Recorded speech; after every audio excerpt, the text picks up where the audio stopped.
네, 여러분 안녕하세요. 반갑습니다. 자, 이제 우리 저번 시간에 이어서 또 우리 일개년 최신 특강 이어서 진행해 보도록 하겠습니다. 자, 우리 이제 저번 주에 질소론까지 했고 오늘 형벌론 프린트 24쪽부터 진행해 봅시다. 자, 우리 4번에 올해 법원집 문제가 나왔는데 질소론 문제가 나오면 좀 까다롭게 나오죠. 우리 이제 항상 그 죄의 문제가 나올 때 그 흡수주의, 그다음에 가중주의, 그다음에 병과주의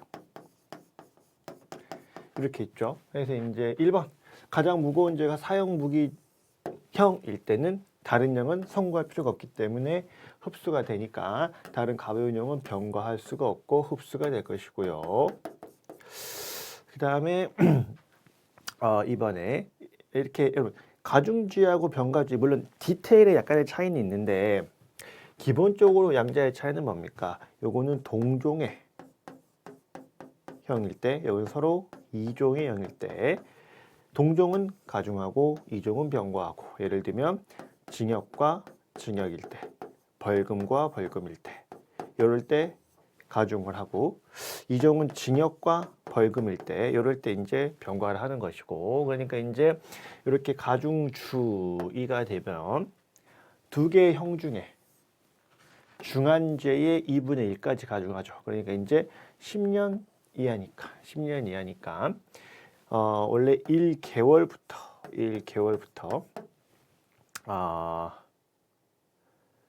뭡니까 그 10년의 2분의 지금도 머리가 안 돌아요. 5년 그러니까 10년의 2분의 1이니까 15년까지죠.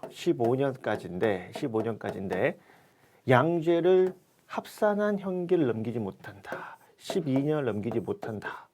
라고 되어 있기 때문에 결국 이제 서단에 보면은 제가 10년 이하에 대해서 이제 맞는 지문으로 이제 보시면 되겠고, 그다음 이제 4번 지문에 제가 3번은 제가 해설은 달아놨는데 사실 좀 낯선 거고 판례가 제가 뭐 다 뒤져봤는데 잘 나오지도 않고 해서 제가 이제 제 추정치의 생각을 적어놨는데 한번 참고하시면 뭐 나오지 않을 것 같아요.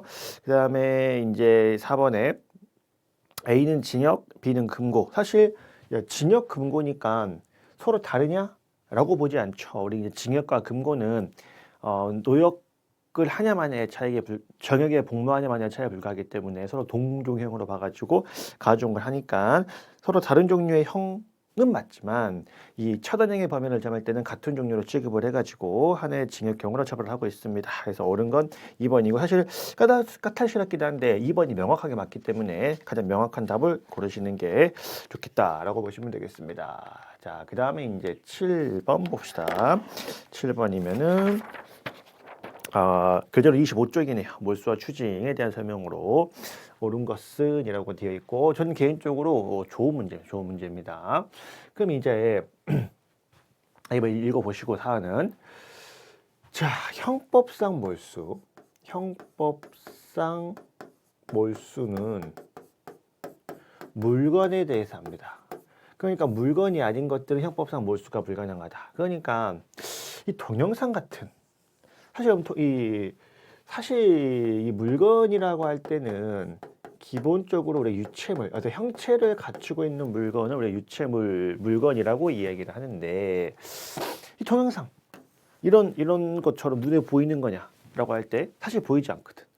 근데 그걸 몰수할 수 없다고 할 수도 없잖아요. 그러니까 이제 우리가 이 동영상은 특히 이제 어디에 여기 이 휴대폰에 저장이 될 때 휴대폰은 물건이 맞고 이 휴대폰에 저장된 이 동영상도 일종의 물건이라고 치고 있는데 몰수를 안 할 수가 없기 때문에 물건이라고 취급을 해서 몰수 가능하다, 몰수할 수 없다 틀린 질문이 되겠고요. 그다음에 이제 갑이 뭘 팔았습니까? 인터넷 사이트를 팔았습니다. 여기서 또 여러분 인터넷 사이트는 눈에 보여 안 보여? 사이트 눈에 안 보이거든. 그러니까 사이트는 또 뭐가 안 돼요? 물건이 아니기 때문에 몰수가 안 되니까 추징도 안 된다. 그러니까 이제 이 계좌송금을 통해 취득한 범행의 모수는 이 사이트를 판매한 것이어서 이건 애초부터 뭐가 안 된다? 몰수가 안 된다. 그러니까 모두 안 된다. 여기 나와 있는 추징도 안 된다라고 이제 보시면 되겠습니다. 그래서 틀린 지문이 되겠고요. 그러니까 사실 비트코인, 여러분 비트코인은 눈에 보여요, 안 보여요? 우리 배임죄 공부를 할 때도 착오로 송금한 비트코인의 경우에는 재산상 이득으로 취급을 해가지고 배임죄가 되냐만 하잖아요. 그러니까 기본적으로 비트코인도 뭐가 아닙니까? 물건이 아니야. 비트코인도 물건이 아니다. 물건이 아니다.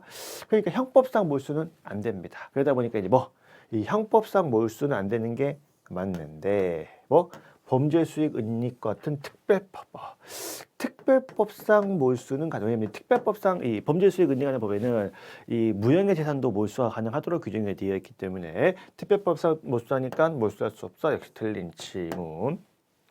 으로 보시면 되겠고요. 그다음에 이제 4번에 아까쯤에 이제 그 사이트 매각, 아까쯤에 우리 그 인터넷 사이트 매각하는 것은 우리 추징할 수 없다라고 이야기를 했죠. 추징할 수 없다라고 이야기를 했습니다. 그래서 여기 옳은 거는 4번으로 이제 보시면 되겠습니다. 자, 넘어가 볼까요? 이제 우리 총론 마무리하고 강론 들어갑시다. 강론에 이제 5번이면은 프린트로 27쪽이죠. 27쪽에 이제 올해 검찰식 구급 문제 좀 봅시다. 우리 유기죄의 보호무라고 할 때 유기죄의 보호무는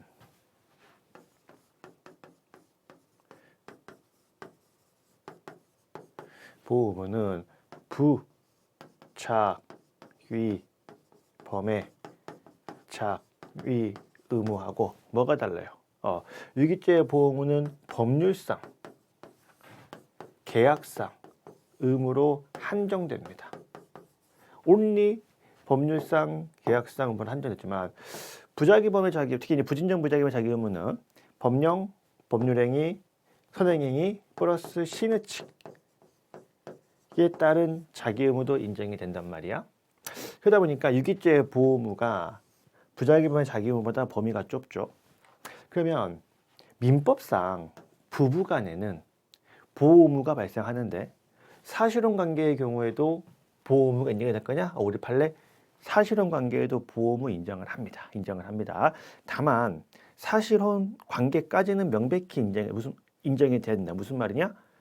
단순히 간헐적인 종교 관계를 가지거나 단순 동거 중인 사이는 사실혼계로 볼 수 없기 때문에 사실혼이 되면 보호문은 인정이 되는데 사실혼조차 안 되면 보호문은 없다. 그러니까 이제 사실혼이 인정이 되면 보호문은 인정이 된다. 맞는 질문. 그다음에 이제 2번 제가 또 검찰직 메인 강사기도 한데 제가 또 노량진에서 검찰직 시험이 보통 이제 1시에 끝나면 한 12시 정도 끝나면 제가 3시에 제일 먼저 노량진에 세상을 찍거든요. 라이브로 찍는데 그때 수업할 때 얘기했어요. 올해 시험 친 검찰직 학생분들 95점 나오시면 된다.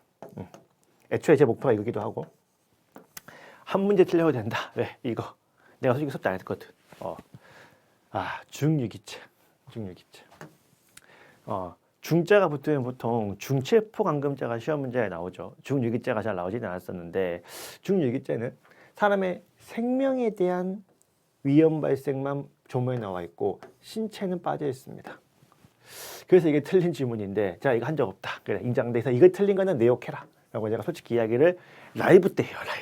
라이브에서 가기 때 해서 영화만 이제 나왔으니까 보는 수밖에 없고 근데 이제 뭐 답은 고를 수는 있죠. 1번이 맞고 2번에 이제 유기자가 치면 이제 계약상 의무가 필요한데 유기죄의 계약상 의무가 필요한데 이 계약이 주된 의무인 경우뿐만 아니라 부수적 의무로서도 보호 의무가 발생할 수 있다는 게 판례 입장이었었고 유기죄에서 초래된 위험의 결과 발생이 상당히 강한 게 인정도 맞는 지문이고 그러니까 옳지 않은 건 2번밖에 없기는 한데 참 좀 갖다 싫은 지문입니다. 그래서 옳지 않은 건 2번으로 보시면 되겠고요. 다음에 7번. 네, 28쪽에 7번이 있네요. 유기학대죄 옳지 않은 것이라고 되어 있고 아까 지금 나왔죠? 단순한 동거, 내연 관계만 가지고는 사실혼이라고 볼 수 없기 때문에 보호무가 없으니까 유기죄가 안 될 것이고 근데 이제 여러분들은 뭡니까? 여러분들은 뭐 경찰관, 직무, 집행법에 따르면 우리 국민들에 대한 보호무가 있으시죠. 보호무가 있기 때문에 경집법에 따른 보호무로서 유기죄가 성립을 한다라고 보시면 되겠고 자 학대죄라고 하는 것은 이 아빠가 딸을 나쁜 새끼 성관계를 가졌을 때 반인륜적 침해인 거는 맞아요. 근데 이 반인륜적 침해니까 여기에 대해서 뭐 의제 간음죄 같은 거 성립할 수 있겠죠. 그렇지만 뭐 친족간 성범죄라든지 근데 그게 학대는 아니라는 거야. 학대는 적어도 유기에 준할 정도는 돼야 된다라고 이제 보시면 되겠고요. 옳지 않은 건 4번 되겠네요. 뭐 종교적 신념, 그 여호와의 증인이라고 하는 종교는 수요를 거부한다. 이제 수요를 거부하면 애가 죽어. 물론 그 엄마도 종교적 확신이 있는 거죠. 애가 죽기를 바라고 수요를 거부한 건 아니야. 오히려 내가 수요를 거부하면 하나님이 도와주시겠지. 그래야 살 수 있다. 라는 확신으로 했을 수도 있어요. 그렇지만 수요를 거부해서 아이가 사망을 했을 때 사실상 아이를 방치한 것과 다름이 없다. 유기치사죄가 성립한다. 유기치사죄가 성립한다라는 것이 이제 판례 입장에서 정당이긴 틀린 질문 되겠습니다. 옳지 않은 건 4번으로 보시면 되겠고 그 다음에 7번 29쪽이네요. 29쪽 봅시다. 가장 적절한 것은 이라고 되어 있고 우리 이제 이 링크 흰색 뭐야? 여기 링크를 보내는 거는 우리 판례가 링크를 통해서 클릭해서 들어가면 바로 볼 수 있죠. 전시한 것으로 평가할 수 있다라는 거에서 오른 거 바로 1번이네요. 그 다음에 이제 2번에 촬영 중에 종료 버튼을 못 눌렀으면 미수다? 아니죠. 종료 버튼 못 눌렀어도 곧바로 기수가 된다라고 보는 것이 이제 판례 입장이었었고요. 3번에 폭행협박 선행형. 폭행협박이 추행보다 앞서 이루어진 선행형의 경우에는 한거를 곤란하게 할 정도는 이제 과거 판례가 이랬고 과거 판례가 이런 입장이었고 판례가 변경이 됐죠. 신체에 대한 위협력의 행사면 폭행죄가 강제추행죄가 성립할 수 있다기 때문에 틀린 질문 낼 거고 4번에 중강간죄에 있어서 과거처럼 완전히 의식을 잃을 때만 중강간이냐? 그렇지 않다. 의식을 잃지 않았더라도 정상적인 대응을 못하는 정도도 준강간죄 심신상실이라고 볼 수 있기 때문에 틀린 질문 옳지 않는 건 1번으로 보시면 되겠습니다. 자, 그 다음에 또 제가 또 편집하다가 12번 31쪽 강간과 추행했지. 그래서 이제 우리 1번 아까 했던 거죠. 완전히 의식을 잃는 상태가 아니더라도 정상적인 대응을 할 수 없는 상태였으면 심신상실에 당한다. 맞는 질문이 되겠고요. 2번에 위기에 의한 간음죄. 야, 그럼 말도 안 되는 이야기에 속은단 말이야? 쟤 안 속은 거 아니야?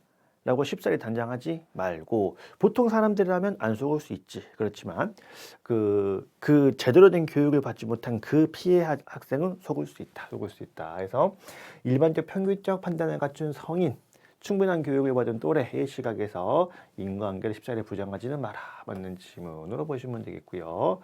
3번에 공중밀집장소 추행과 관련을 해가지고 찜질방 같은 데서 혹은 뭐 지하철 같은 데서 피해자를 추행을 했을 때 이거 기본적으로 수치심을 일으키기에 충분한 행위만 하면 되는 것이고 꼭 실제로 피해자가 실제로 느낄 필요까지는 없습니다. 그러니까 이제 맞는 질문이 되겠고 4번에 자 바지를 까는 게 경우에 따라 추행이 되기도 하죠.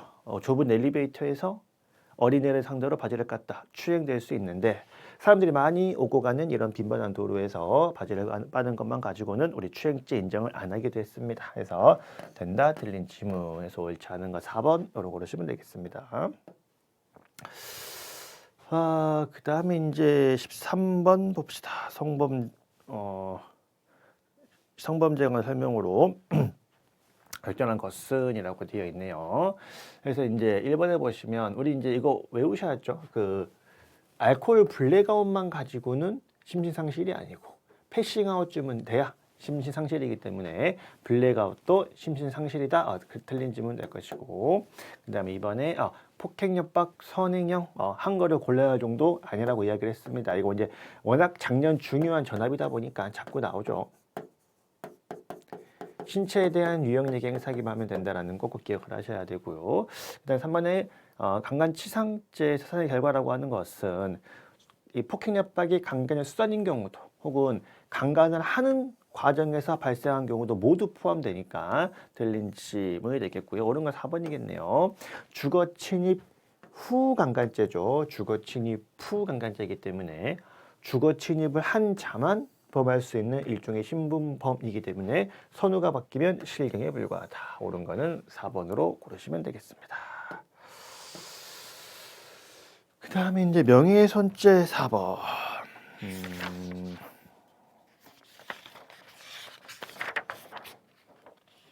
그러니까 33쪽이네, 33쪽.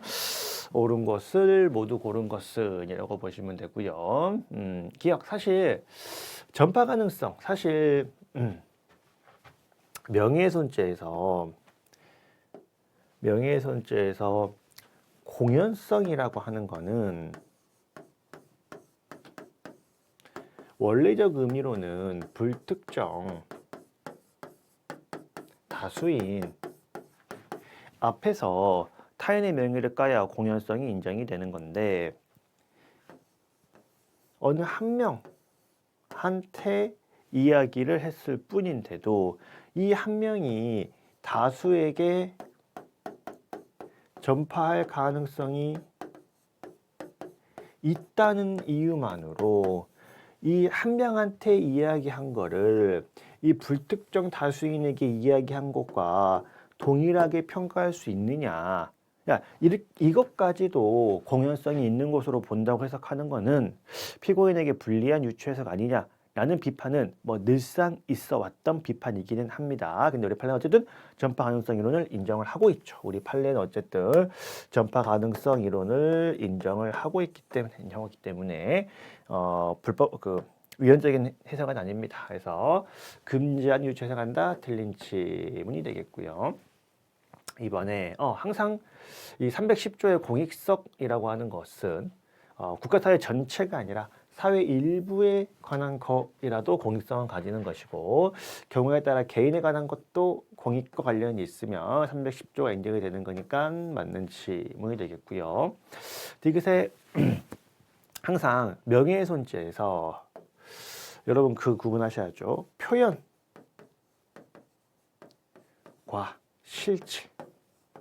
실제 내용을 비교해서 명예훼손죄는 사실을 적시해야 명예훼손이 되는 것이고, 이 사실의 판단 기준은 표현 방식이 아니라 실제 내용이다.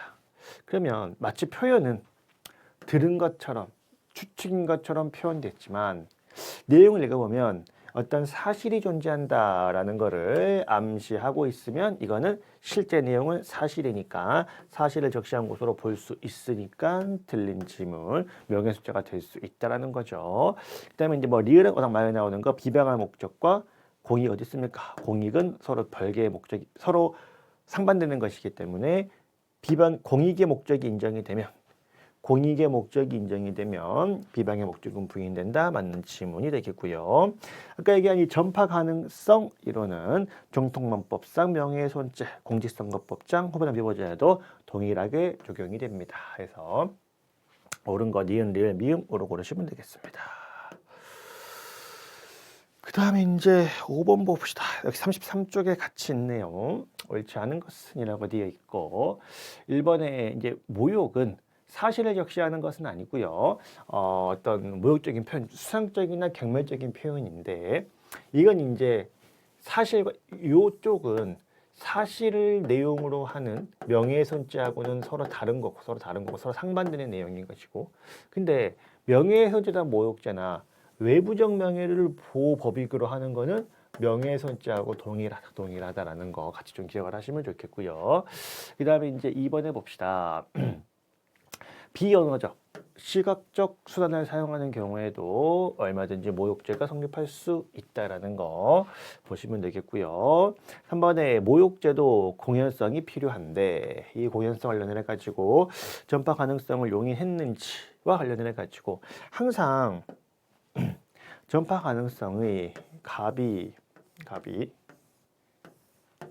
을에게 A에 대한 명예를 훼손하는 발언을 했을 때 A에 대한 명예를 훼손하는 발언을 했을 때 을이 다른 사람들한테 전파를 할 때 그러니까 갑이 먼저 1번 발언을 하고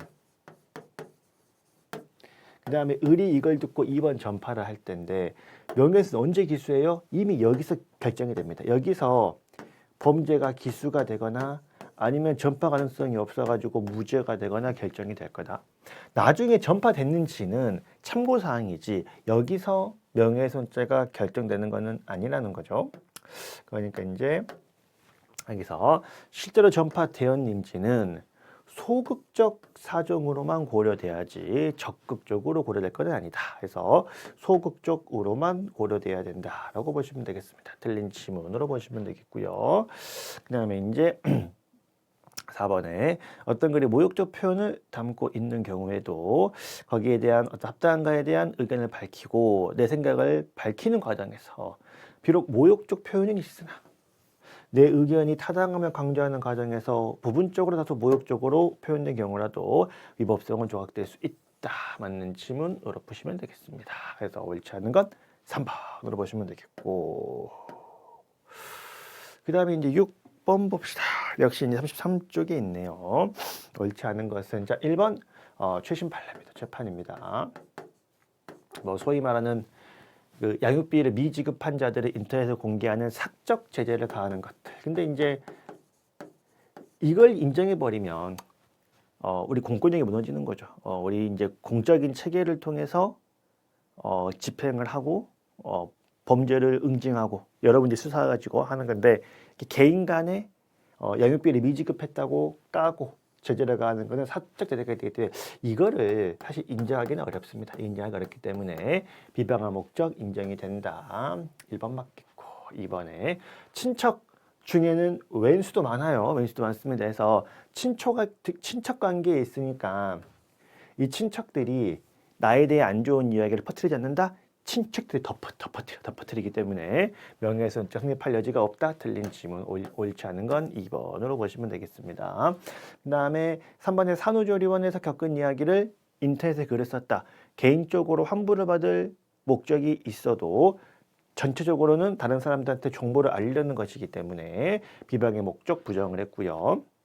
4번에 사실 4번 지문도 좀 주의해서 보시긴 해야죠. 왜냐하면 허위 사실을 적시했는데 나는 그게 진짜인 줄 알았어. 허위성에 대한 인식이 없어. 그러면 무조건 진실한 사실 적시 명예훼손죄가 성립하는 것은 사실 아니고요. 성립할 수 있죠. 왜? 그렇게 오인한데 정당한 이유가 있으면 이게 원래는 허위인데 진짜라고 믿었고 진짜라고 믿은 거에 정당한 이유가 있으면 진실한 사실 적시 명예훼손죄가 될 것이고 정당한 이유가 없으면 여전히 허위사실명이 될 것이고 해서 성립될 수 있다라고 돼서 된다가 아니라 해서 이게 정확하게 맞는 지문입니다. 맞는 지문. 그래서 옳지 않은 건 2번으로 이제 고르시면 되겠습니다. 자, 그 다음에 이제 업무방해죄 들어갑시다. 이게 정말 쪽이더라. 그럼 이제 1번인가요? 1번에 업무방해죄 옳지 않은 것이라고 되어 있고 1번에 자 업무방해죄의 행위 태양은 위계,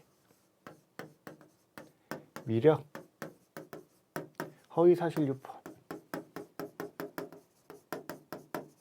요 세 가지 요 세 가지를 행위 태양으로 하고 있고요. 그러니까 팩트로 까는 거는 기분 나빠도 업무방해죄 아니다. 허위사실을 유포하는 것이 아니라 객관적 사실을 게재했을 뿐 내가 니네 회사에서 임금 미지급된 거 인터넷에 글을 썼다. 당연히 임금 미지급해서 사람도 안 갈 거 아니야. 업무방해 되겠지. 그래도 사실로 게재하는 거는 위계라고 볼 수 없다. 맞겠고요. 업무방해죄 위헌범이기 때문에 위헌망고는 부족하다. 틀린 지금 너무 쉬운 질문이고 그 다음에 이제 4번 경선 과정에서 내가 지지하는 후보자에게 유리하도록 사람들을 꼬셔가지고 투표 결과를 보냈을 때 이거 뭐 쟁점은 두 가지가 있죠. 사람을 직접 대상으로 위계를 한 적이 없다. 사람을 직접적으로 위계한 적은 없어도 뭐가 될 수 있다. 위계가 성립할 수 있다. 어차피 컴퓨터 어떤 투표상의 과정상에 뭔가 문제를 가했고 그 잘못된 결과를 보고 속는 것이기 때문에 사람을 직접 대상으로 위계하지 않아도 엄한 성립할 수 있고요. 두 번째, 적정성이나 공정성을 방해했기 때문에 업무방해죄가 될 수 있는데 여기서 질문이 뭡니까? 위력이 아니죠. 위력이 아니죠. 범죄는 될 수는 있습니다만 위력은 아니고 위계로서 된다라는 거 보시면 되겠고요. 그러니까 틀린 질문이 될 것이고 그 다음에 이제 우리 리을 항상 이제 이것도 비교해서 비의료인이 병원을 운영하는 거는 지문 나와 있는 것처럼 보호 가치가 없기 때문에 업무방해죄가 안 되지만 비의료에 고용된 의료인이 하는 의료 업무는 이거는 이제 보호 가치가 있을 수도 있다라는 거 비교해서 어쨌든 이거는 비의료인, 의료인이 아닌 자가 운영하는 병원 업무는 보호 가치가 없다라고 이제 보시면 되겠습니다. 그 다음에 이제 주거침입죄 35쪽의 2번 봅시다. 가장 옳지 않은 것은 근데 이게 이제 여러분 뭐 1번은 뭐 이제 워낙 많이 했던 거니까 그 외부인 남편이 나갔을 때 아내의 승낙을 받고 통상적인 방식으로 들어오면 주거침입된다 맞겠고요. 범죄 목적으로 출입을 한다 할지라도 승낙을 받고 통상 출입 방식 범죄 안 되고 사실 이게 3번 때문에 이제 보는 거예요. 3번 때문에 일단 3번, 4번 때문에 보는 거예요. 일단 우리 원칙을 세웁시다. 원칙은 절도와 주간에 주거 침입하는 거는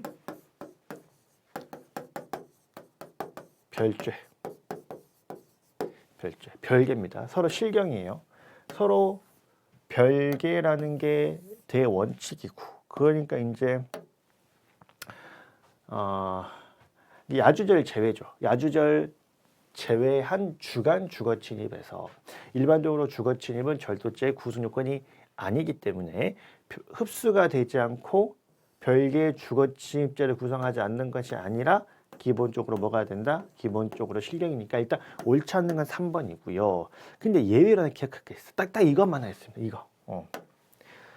특가법 5조의 4 6항 이것만 딱 예외가 하나 있어. 특가법 5조의 4 제 6항의 상습 이게 요건이 굉장히 까다롭죠. 여러분 그 뭐 상습 주거침입 그러니까 주거침입 절도를 2회 이상인가를 하고 형 집행 면제된 후에 뭐 3년 지나지 않아서 또 주거침입 절도하는 뭐 그런 거예요. 했을 때 아주 여기서 이제 가중처벌이 되는데 여기에는 이제 상습절도를 범한 범인이 주거침입을 했을 때 이것만 뭐가 된다? 흡수가 된다. 그래서 특가법 5조의 4 제 6항 예외적으로 특가법 5조의 4 제 6항 5조의 4 제 6항 요것만 예외적으로 흡수가 된다라고 좀 기억을 하시면 좋겠습니다. 그래서 이렇게 보고요. 그 다음에 3번에 역시 똑같이 35쪽에 주거침입죄 적절하지 않은 것은 엘베 공영계장 주거지 맞고요. 그 다음에 그 주거침입죄에서 침입에 해당한지 따질 때 거주자의 의사에 반하는지를 기준으로 판단하냐? 근데 일단 됐다 치고 뒤에는 맞아요. 출입 당시 드러난 사실의 평온을 해치는 행위 태행을 평가할 때 하나의 고려할 수 있는데 주된 평가사는 이것도 맞는 질문이야. 근데 주거 침입은 여기 나와 있죠. 평온이 깨지는 객관적인 상태, 이 평온이 깨지냐 안 깨지냐 이게 기준이지 거주자의 의사에 반하냐 반하지 않느냐가 기준이 아니기 때문에 여기가 틀렸습니다. 뒤에는 맞아요. 여기 뒷문장은 맞는데 여기 앞문제 거주자의 의사를 반한지가 원칙이다. 이게 이제 틀린 질문으로 보시면 되겠고요. 옳지 않은 건 2번이고 3번은 이미 주거 침입인데 확정 판결 이후에 또 주거지만 별도의 주거침입 맞겠고요. 4번에 공동주거지에 들어가는 거는 기본적으로 주거침입죄가 안 되지만 공동주거자가 이탈, 지배관계 상실 이런 사정이 있으면 주침될 수 있다. 맞는 지문으로 보시면 되겠습니다. 옳지 않은 건 2번으로 보시면 되겠습니다. 3번에 2번. 자, 그리고 이제 재산죄 들어가려나? 재산죄부터 10분만 쉬었다가 진행을 하겠습니다.